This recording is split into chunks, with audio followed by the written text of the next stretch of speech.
ಆಸಿದ್ದರೆ ಕಟ್ಟಬಹುದು ರಾಜ್ಯವನ್ನೇ, ಇದ್ದಲ್ಲಿಯೇ ಕೊಳ್ಳಬಹುದು ಲೋಕವನ್ನೇ.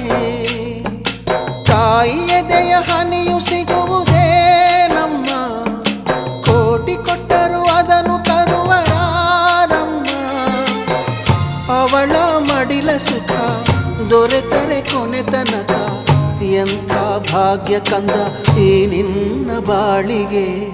ಹೆತ್ತವಳು ಯಾರಮ್ಮ, ಹೊತ್ತವಳು ಯಾರಮ್ಮ, ಅವಳಿದೆ ಅಮೃತದೇ ಉತ್ತರವು ಇದೆಯಮ್ಮ.